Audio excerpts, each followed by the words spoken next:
Good evening. Thanks for coming to our first keynote of Focus 2018.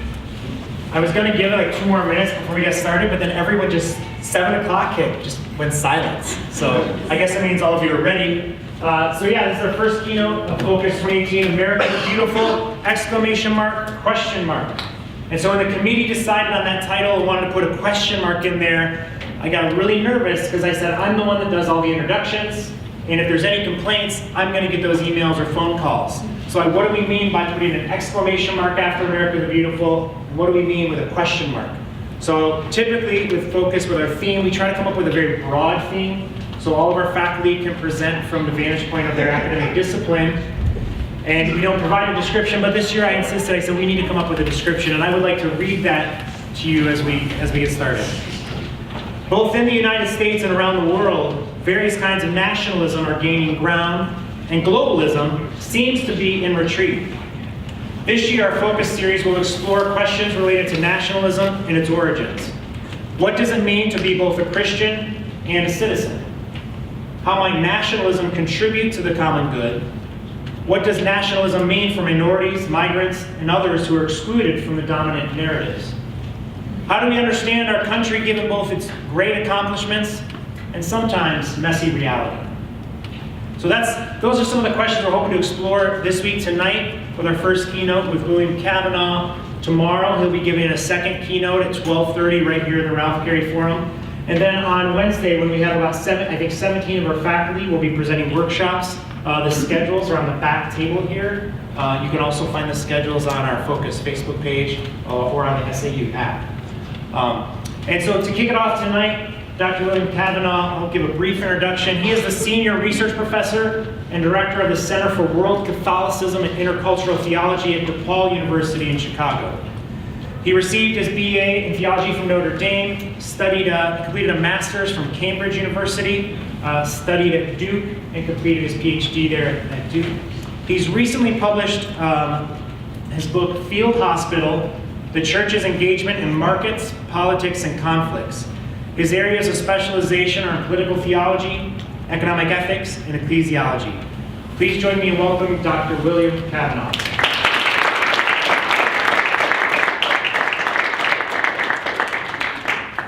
Thanks, Robbie, for the kind introduction, and thanks to everybody for coming out. I've just been on campus for a few hours, but have been impressed already by the hospitality here. It seems like a really good place, and I think you ought to be proud of your faculty. It's a pretty distinguished group. It's good to be, as Robbie mentioned, I got my PhD from a Methodist school, so it's good to be back at a Methodist place, and especially just good to be back at a place where you seem to take following Jesus seriously. And in higher education, I think it's a rare thing, but it's a precious thing.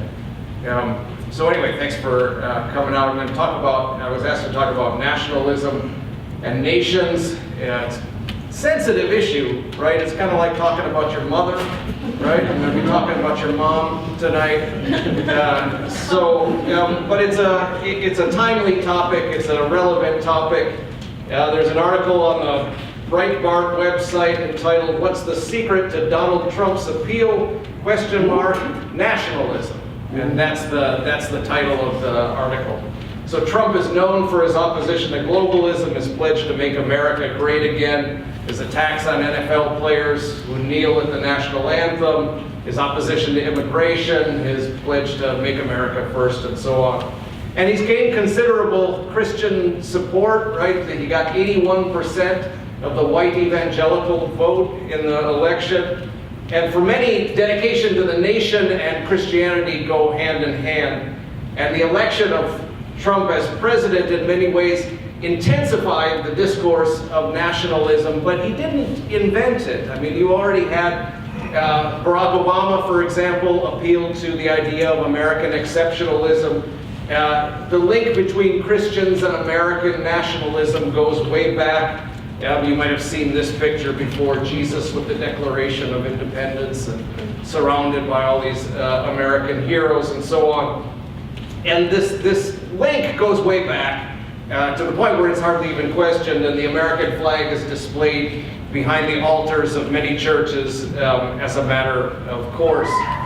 And so today I want to examine that relationship by asking a simple question: is nationalism a religion?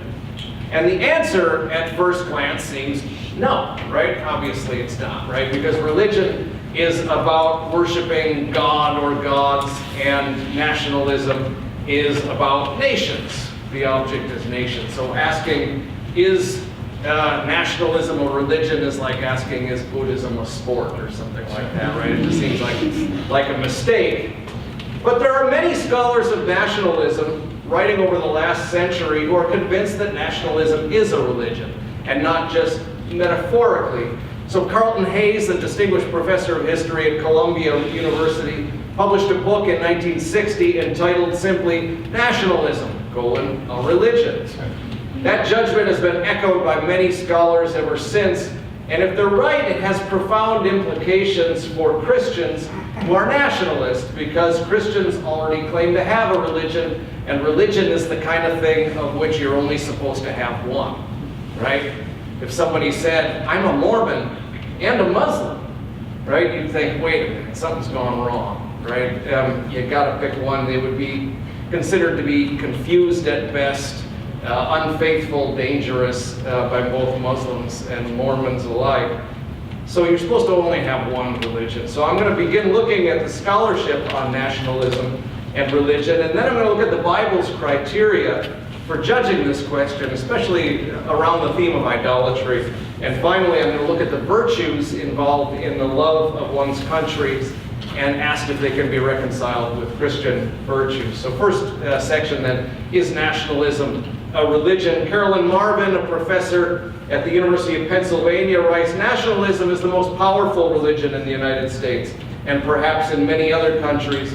Mark Juergensmeyer, a sociologist at the University of California, claims secular nationalism, like religion, embraces what one scholar calls a doctrine of destiny. One could take this way of looking at secular nationalism a step further and state flatly that secular nationalism is a religion.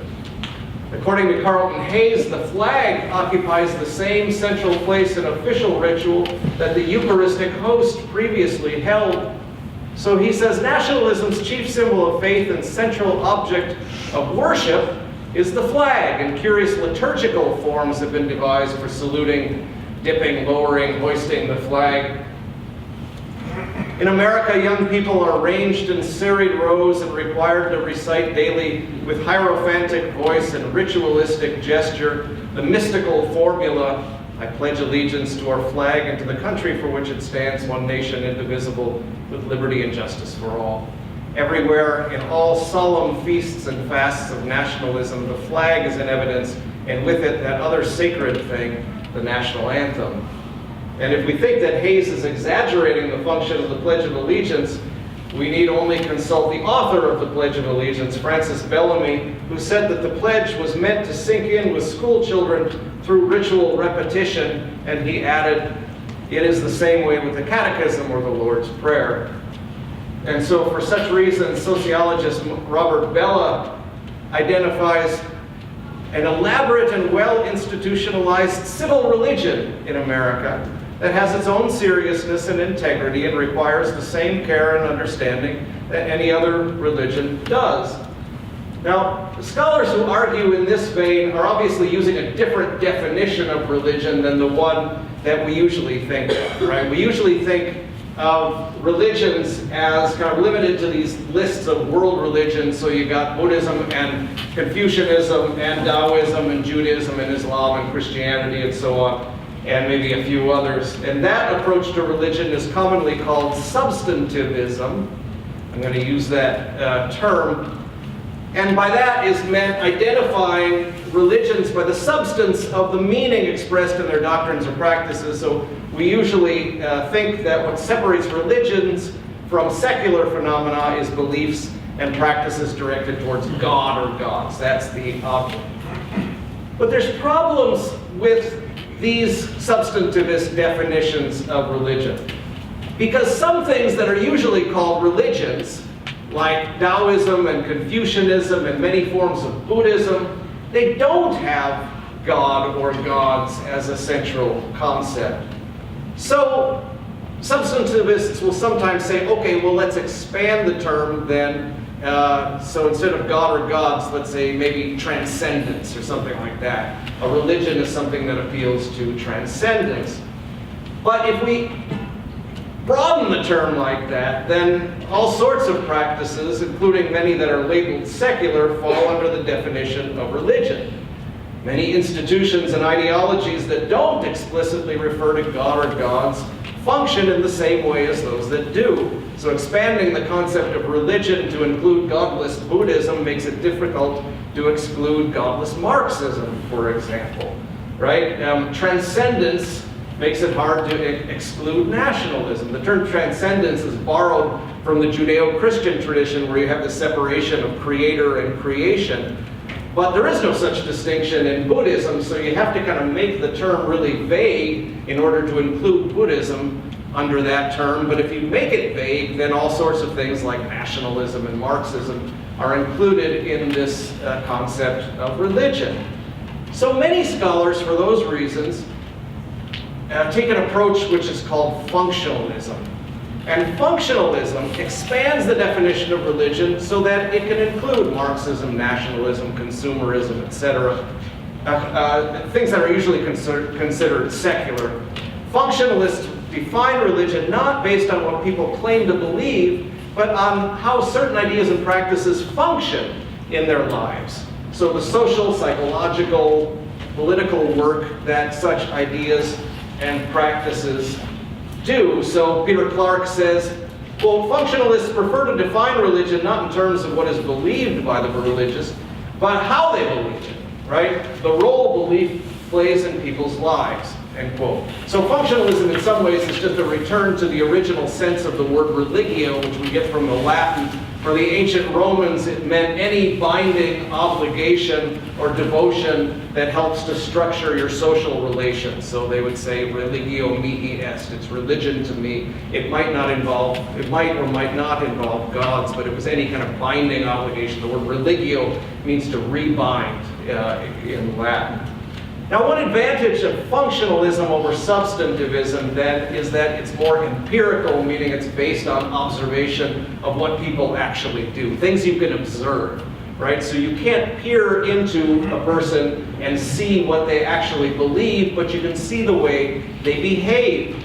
And so what people claim to believe oftentimes has less impact on their lives than their implicit belief. So if somebody says that they're a Christian, but they haven't been in a church since their wedding, 20 years ago, and they spend all of their time obsessing about the stock market or something, then the colloquial idea that their religion is the market, that is then that's a kind of functionalist sort of approach. An example of this is in 2001, there were rolling blackouts in California after they deregulated the electrical industry there. One of the architects of the deregulation was quoted in the New York Times saying, quote, he expressed his belief that free markets always work better than state control, and he said, quote, I believe in that premise as a matter of religious faith, end quote. And so scholars who take a functionalist approach take him at his word.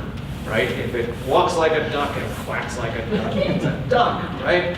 So if it walks like a religion and quacks like a religion, it's a religion. So in what ways then does nationalism quack like a religion? Well, these ways. I'm going to talk about each one of these briefly. It's based on belief, it carries a sense of the sacred, it's manifested in rituals and symbols, employs grand narratives of providence and salvation, incorporates sacrifice, and is exclusive of other loyalties. So I'll talk about each one of these in turn briefly, just to reassure you that it'll be brief. As political, I could say, I could go on this, but anyway. As political scientists Natalia Ulmer and Jason Springs write, the nation is a construct whose reality and continuity depends on a shared belief in its objective reality, right? Nations don't exist in nature, right? Nation states are artificial creations. They're not just there. I remember as a kid seeing these pictures. I was like 6 years old when they landed on the moon for the first time. I remember seeing these pictures from outer space and thinking, where are the lines? Right? Because we had a globe at home where every country was a different color and they had borders around, right? But that's artificial. Those are artificial creations. They need to be imagined, right? So Benedict Anderson, another scholar of nationalism, wrote a book called Imagined Communities. That's what nations are. They're imagined communities. We sometimes think that nation states are ancient, but they're really modern inventions. So Italy, for example, was invented in 1860. Most people think Italy goes much farther back than that, but Italy was a bunch of separate not nation states, but a bunch of separate countries, I guess you would call them, city-states and so on. Until 1860, they were all brought together. When they were brought together, only 10% of the population spoke Italian. So Massimo d'Azeglio, one of the great Italian patriots, said, we have made Italy, now we have to pick Italians, right? And they proceeded to do so by enforcing the Italian language through education and so on. So same story with Germany, right? Germany was created about the same time out of all these separate states. So Benedict Anderson argues that nationalism arose in modernity as religious authority collapsed in the modern world. So the nation came about to replace the church as the primary communal reality in which people believe. That's a really important point. It came about to replace the church in some ways. So there's a shift in the sense of the sacred from the church to the nation that has been called the migration of the holy by historian John Bossy. It's a great term, migration. One of my books is called The Migrations of the Holy. I stole that phrase from John Bossy. So the movement of the sacred from the church to the state, it starts happening in early modern monarchies. So King Charles VIII of France was given the titles Lamb of God, Savior, Head of the mystical body of France, Guardian of the Book with 7 seals, Fountain of life-giving grace to a dry people, and deified bringer of peace, right? Which sounds like somebody introducing the next president at the Republican or Democratic National Convention. Elizabeth I of England suppressed celebrations of the Feast of Corpus Christi so that she could take the place of the Eucharistic host, and she was actually used to be paraded around in canopies that used to have the host processed around. So you get this royal cult complete with shrines and pilgrimages around the person of Elizabeth, and later secular nationalism similarly appropriate Christian symbolism. Now there's a secular equivalent of relics, for example, the lap desk on which Thomas Jefferson wrote the Declaration of Independence was processed around. It kind of went on tour in the 19th century, and Monticello's website says, it describes it as, quote, one of the most precious historical relics of the United States. Right, relics in the medieval era were, pieces of saints' bones and clothing and things like that. So what scholars call civil religion in the United States is also, so belief is one thing, myth and symbols and rituals is the second thing that marks nationalism as a religion. Rituals and symbols, for example, let me give you some examples of this. Rituals surrounding the flag, certain ways to treat it, to fold it. If it touches the ground or it's tattered, you need to burn it in certain ways. In other ways, burning is desecration of the flag and so on. All of these kind of liturgical rituals around it. There are monuments, of course, to memorialize national leaders. If you've ever been to the Capitol building in Washington, D.C. and looked up into the dome, this is a painting done in the 19th century called The Apotheosis of Washington, the becoming God of Washington. Theos as in God, right? And it's George Washington ascending into the heavens surrounded by these mythological figures. There are statues, of course, honoring those who have sacrificed in war on behalf of the nations. There are holidays and military parades that celebrate the nation. Our president now wants to kind of do a big military parade in Washington, D.C.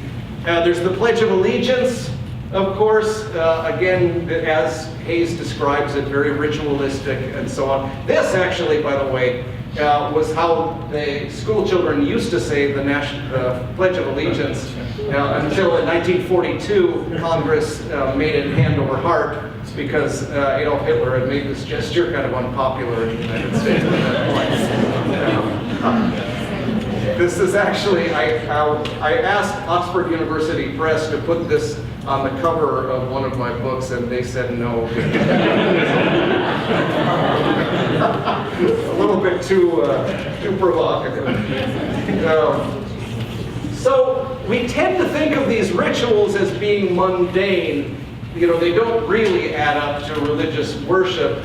According to Jason Spriggs, though, the deeper and more pervasive the practices of civil religion are, the more we take them for granted, quote, making it easier for practitioners to be unaware of the influence they exert, right? But if they're challenged, then suddenly you see them as sacred, right? And so if these practices are just mundane, why is the President of the United States saying that anybody who doesn't stand for the national anthem ought to be fired, right?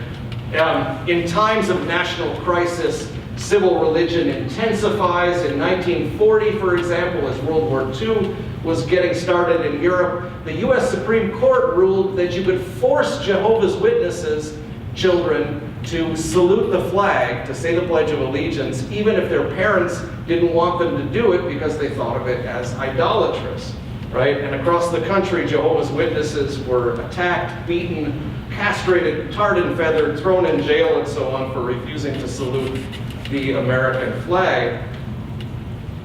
Nationalism is also religious, then moving down that list, in its use of grand narratives of providence and salvation. The language of American exceptionalism is everywhere in U.S. politics. A classic example is this quote from Herman Melville: "We Americans are the peculiar chosen people, the Israel of our time. Long enough have we been skeptics with regard to ourselves and doubted whether indeed the political Messiah had come, but he has come in us, if we would but give up utterance to his promptings. And let us always remember that with ourselves, almost for the first time in the history of earth, national selfishness is unbounded philanthropy. For we cannot do a good to America, but we give alms to the world." National selfishness is unbounded philanthropy. It's good for everybody else when we're selfish. So the idea that the United States has a divine mission to promote freedom throughout the world has been described as a secularized evangelicalism. So we no longer send very many missionaries abroad, but we do send soldiers. As theologian Brad Anderson writes, nationalism is itself a type of revivalist religion driven by a particular cult of authenticity, a sort of prophetic movement seeking the holiness of the nation toward enacting a particular salvation drama involving the nation as divinely elected people of God with whom God has instituted a unique covenant toward the end of global salvation. Now, moving down the list, then sacrifice, as the mention of soldiers indicates, nationalism is also religious because it involves sacrifice. You might have seen these bumper stickers and t-shirts and so on.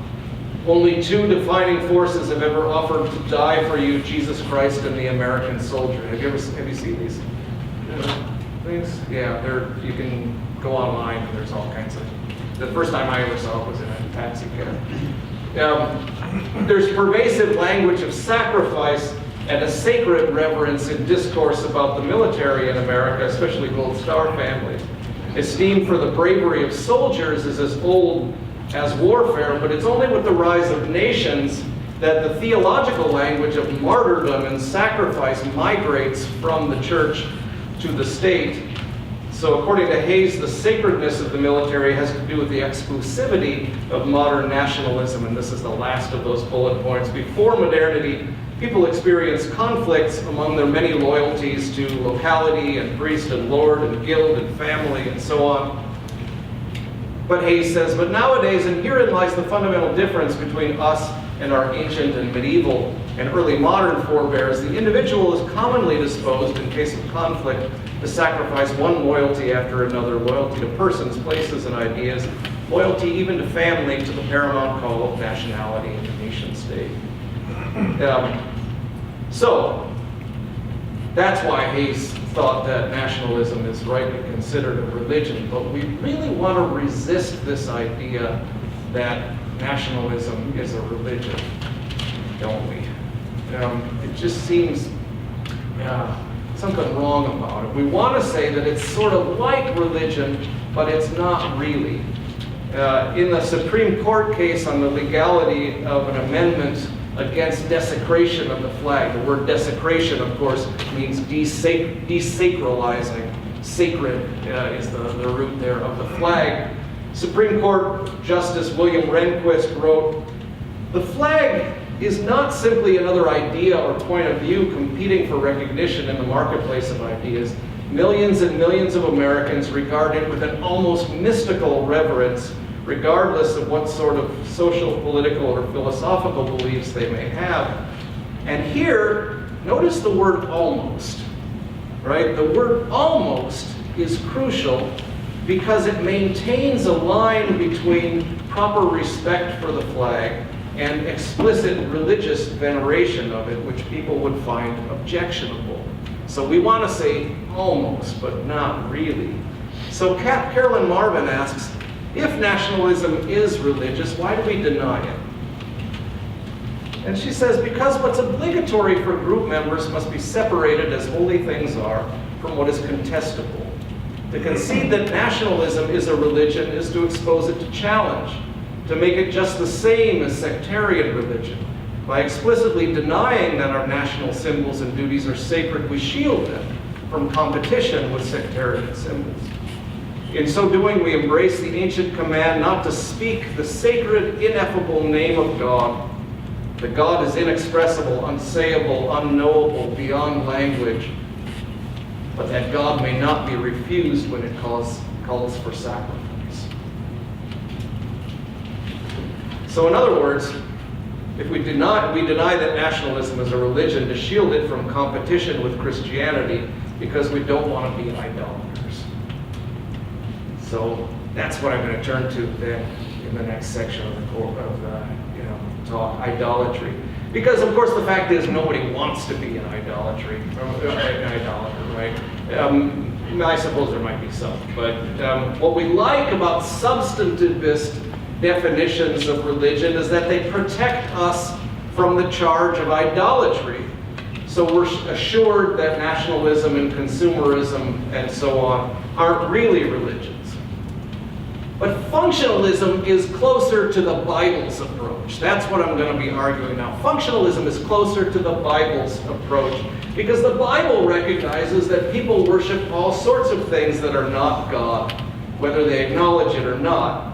When we think of idolatry, we usually think of the golden calf, right? You know, somebody makes a golden calf and says, "Here is your God," right? That brought you out of Egypt and so on.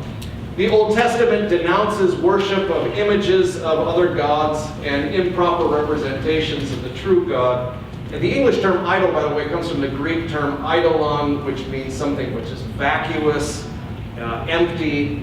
The Old Testament refers to idols as things of naught, vanity, wind and confusion, and so on. The Old Testament sometimes mocks those who worship idols as worshiping what's merely material. So there's that passage in the book of Isaiah, chapter 44, where they mock the guy for making using a block of wood, half of it to make his dinner and the other half to bow down and worship, right? But the Old Testament doesn't usually regard idolatry primarily as an error, as the mistaken belief that statues are really gods. The main problem is betrayal and not stupidity. So the key question is not what people believe, but how they behave. What constitutes idolatry is usually not the mistaken attribution of certain qualities to material objects. but the attitude of loyalty that people adopt to things that are not God. And here the biblical approach again is closer to the functionalist approach, because what's decisive is function and not content. Idolatry is primarily a way of life. It's not a metaphysical worldview. This is not to say that idolatry can't be metaphysical, that people can't attribute false being to gods that don't exist. It's only to say that the Bible considers allegiance most commonly to be the decisive factor in separating idolatry from true worship. And for that reason, the primary biblical images for idolatry are adultery and political disloyalty. Adultery, like the book of Hosea, right? God commands Hosea to go marry a prostitute because that's just like what the Israelites have been doing to God, right?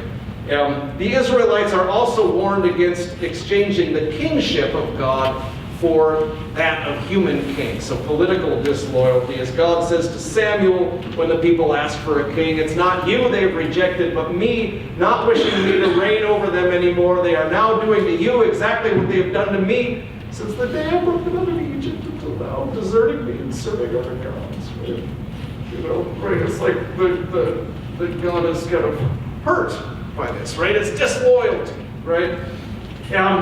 In comparison to the marital metaphor, the political image of idolatry is somewhat less exclusive, right? You can't have a stand-in for a wife, but human kings are sometimes tolerated in the Old Testament as long as they are God's agents and make clear that they depend on God.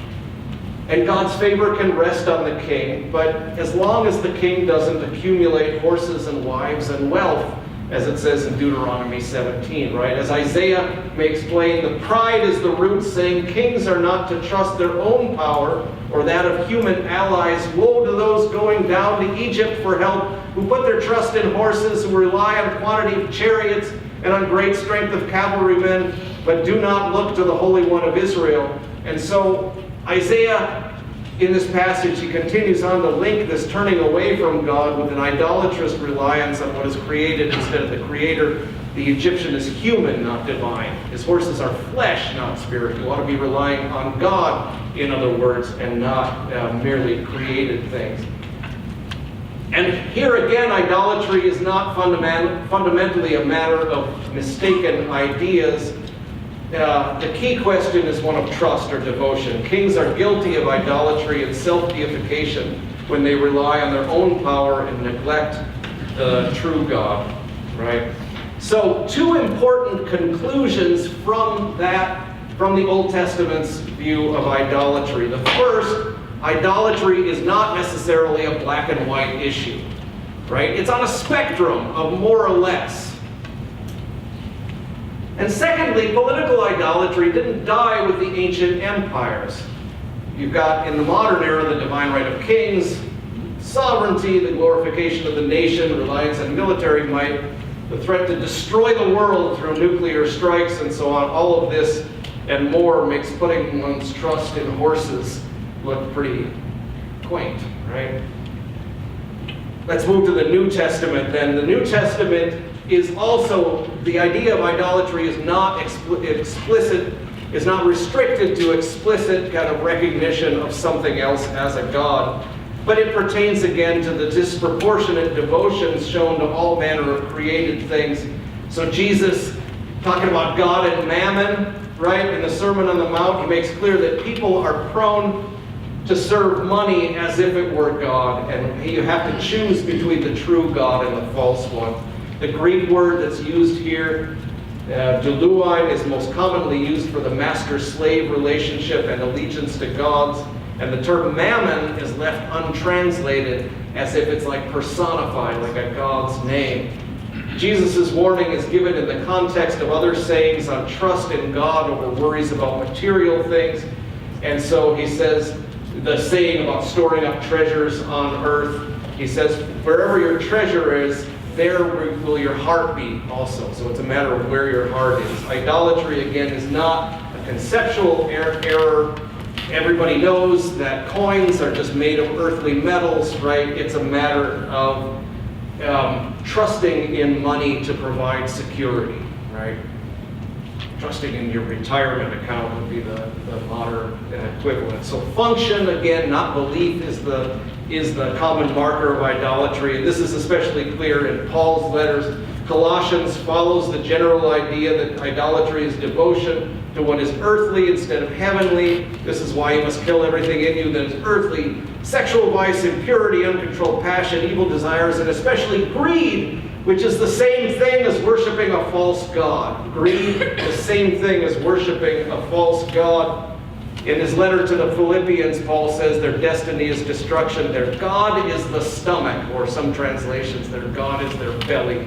And their glory is in their shame. Their mind is set on earthly things. First chapter of Romans, same thing. Paul associates sexual vices, injustice, greed, murder, etc. with worshiping the creature instead of the creator. And so the point again is that the Bible, like the functionalist view of religion, sees that humans are spontaneously worshiping creatures whose devotion falls on all kinds of things that are not God. Armies and status and money, even their own bellies, and not intending to worship a false god doesn't rescue you from idolatry, or me from idolatry, right? In fact, when we don't think we have another religion, it makes it that much harder to root out, right? This might be what Jesus was getting at when he was talking about, rich people and camels and needles, right?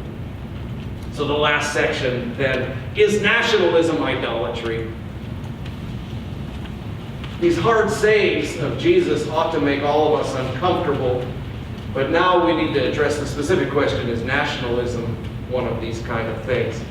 The first thing that we need to recall from our analysis of the Bible is that it's usually a matter of more or less. It's usually not black and white, it's usually gray. It's very rare that somebody bows down before a golden calf, right?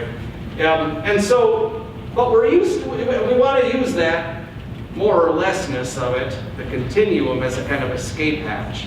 So we say, well, I like my online shopping, but not any more than the next person. Or, I'm not nationalistic, I'm just patriotic. Right? That's one way of getting around it. Because nationalism kind of tends to have a bad sound to it, or can. But patriotism, everybody loves patriotism. Right? So Tom Brady is the quarterback, not of the New England nationalists, right? But the patriots. So, and I don't think we're just rationalizing our own sin when we do this, though. I want to say a word of sympathy for what we all go through. It's because beyond this continuum of more or less, we also need to recognize that idolatry often expresses a deeply meaningful search for God. If you look at Paul's attitude in Acts 17, for example, right? He goes in front of the Athenians, and the text says he was greatly distressed to see that the city was full of idols. But then he calls the citizens of Athens deisi daimonesterous, which the King James Version translates as too superstitious, but the NIV translates as very religious. So Paul is both critical of their idolatry on the one hand, and sees in their worship a groping for the unknown God who made everything and gives breath to everyone. God did this so that they would seek him and perhaps reach out for him and find him, though he is not far from any one of us. For in him we live and move and have our being, as some of your own poets have said, we are his offspring. So even in idolatry, we can see this kind of inchoate reaching for the true God. And I think Paul's attitude here can help explain why many Christians are attracted to nationalism. Nationalism calls forth many real virtues. Love of neighbor, for example, right? It's not just self-love, it's love for neighbor, with the common good. Self-sacrifice, military service especially, right? It calls forth this tremendous sense of self-sacrifice. People in the military take great risks on behalf of others. They undergo rigorous discipline and make significant sacrifices, such as being away from family for extended periods of time. Soldiers often express a willingness to make sacrifice that echoes the kind of self-sacrifice associated with the heart of the story of Jesus Christ, right? And above all, I'm struck by the ways, thirdly, that Nationalism calls forth a love of something bigger than oneself, a sense of being part of a common project to which one's own selfish wants are subordinated. My dad, for example, was in the Navy in World War II, and I think a lot of that talk about the greatest generation, it's true, you know? These are guys with a strong, guys and women with a strong sense of duty, right? And it's the same duty that brought my dad to a pew in church every Sunday of his life, right? And I worry sometimes that the next generation, my generation and your generation, which is not the greatest generation, that we oftentimes are too